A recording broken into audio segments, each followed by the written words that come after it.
Cart লিখে search করার পর এখানে দেখতে পাচ্ছেন এরকম অপশন চলে আসছে। এখানে অনেকগুলো টেমপ্লেট, তো আপাতত আমি এটাই সিলেক্ট করে নিই। এটা সিলেক্ট করার পর দেখতে পাচ্ছেন এখানে কাস্টমাইজ দিস টেমপ্লেট, আপনার ফোনেও ঠিক এভাবেই করতে পারবেন। তো এখানে দেখতে পাচ্ছেন সবকিছুই আপনার এডিটিং করতে পারবেন, সবকিছু আপনি চেঞ্জ করতে পারবেন। আপনার যত কিছু আছে সবকিছু আপনার এখান থেকে চেঞ্জ করে নিতে পারবেন। দেখতে পাচ্ছেন এখানে একটি নাম আছে, তো এই নামের জায়গায় আমি আমার নামটি দিয়ে দিব।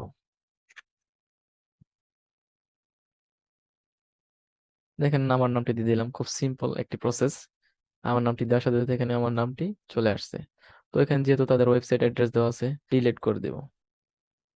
তো এখানে আমি আমার একটা ছবি অ্যাড করে নিব। তো সেজন্য আমাদের কি করতে হবে, এখান থেকে এলিমেন্টসে আসতে হবে। এলিমেন্টসে আসার পর আপনার এখানে লিখে সার্চ করবেন ফ্রেম। তো ফ্রেম লিখে সার্চ করার পরে যেরকম একটি ফ্রেম দেখতে পারবেন, বা সিওলে ক্লিক করার পর দেখতে পারবেন অনেকগুলো ফ্রেম চলে আসছে। এখান থেকে আপনার যেটা ভালো লাগে সেটা নিয়ে চলে আসতে পারেন। তো আমি এটা ভালো লাগছে, আমি এটা নিয়ে এখানে বসিয়ে দেব। এখানে বসিয়ে দেওয়ার পর দেখতে পাচ্ছেন খুব সুন্দরভাবে বসে গেছে। তো আমি এটা একটু রিসার্চ করে নেব। এখানে রিসার্চ করে নিলাম। তো এখানে চাইলে আপনার ছবিও বসাতে পারেন এবং আপনার যে কোম্পানিটি আছে সেটাও বসাইতে পারেন। তো এখন আমি আমার এখানে একটি ছবি বা লোগো বসিয়ে দেব। সেই জন্য এখান থেকে দেখতে পাচ্ছেন আপলোডে ক্লিক করবেন। ক্লিক করার পর এখানে আপলোড ফাইল, এখানে ক্লিক করার পর আপনার এখান থেকে যে কোনো একটি লোগো আপনি নিয়ে যান। তো আমি আপাতত এটাই নিচ্ছি। এটা নেওয়ার পর দেখতে পাচ্ছেন এখানে লোড হচ্ছে। লোড হওয়ার পর আপনার এখান ধরে টেনে এখানে নিয়ে আসবেন। এখানে নিয়ে আসার পর দেখতে পাচ্ছেন এখানে ধরে ছেড়ে দিলাম, অটোমেটিক এখানে বসে গেছে। তো এটা খুব সিম্পল একটি কাজ, আপনারা এভাবেই বসাতে পারেন। তারপর এখানে আমি দিয়ে দিব আমাদের জিমেল, ফেসবুক লিংক বা ফেসবুক আইডি নেম, ইনস্টাগ্রাম এগুলো। সেক্ষেত্রে আমাদের একটা কাজ করতে হবে, এখান থেকে ফেসবুকের লোগোটা খুঁজে বের করতে হবে। সেজন্য আমরা এখানে এলিমেন্টস আবার যাব। যাওয়ার পর এখানে লিখে সার্চ করব ফেসবুক আইকন। ফেসবুক আইকনটি চলে আসছে, তো সিওলে ক্লিক করবেন। ক্লিক করার পর এখান থেকে আমি ফেসবুক আইকনটি নিয়ে নিলাম। সে আইকনটি নেওয়ার পর আমি এখান থেকে রিসার্চ করে নিলাম, রিসার্চ করে এখানে সুন্দর করে বসিয়ে দিলাম। আমি একটু জুম করে নিব, আপনারা চাইলে এখান থেকে জুমও করে নিতে পারেন। দেখতে পাচ্ছেন এখানে আমি জুম করে নিলাম। তো আমি একটু রিসার্চ করে নিব।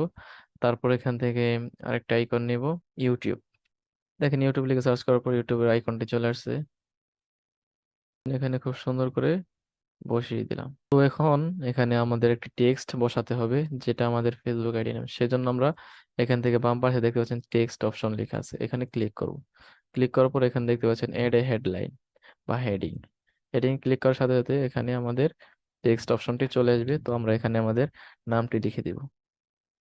তো দেখতে পাচ্ছেন আমাদের নামটি লেখা হয়ে গেছে। নামটি লেখা হওয়ার সাথে সাথে আমরা এখান থেকে টেনে ধরে এখানে নিয়ে আসবো। নিয়ে আসার পর একটু রিসার্চ করে নেব। রিসার্চ করে খুব সুন্দরভাবে এখানে বসিয়ে দেব। দেখতে পাচ্ছেন বসে গেছে। এখন আমাদের আরেকটি টেক্সট নিতে হবে, সেজন্য আমি এখান থেকে প্লাসে ক্লিক করে ডুপ্লিকেট করে নিলাম।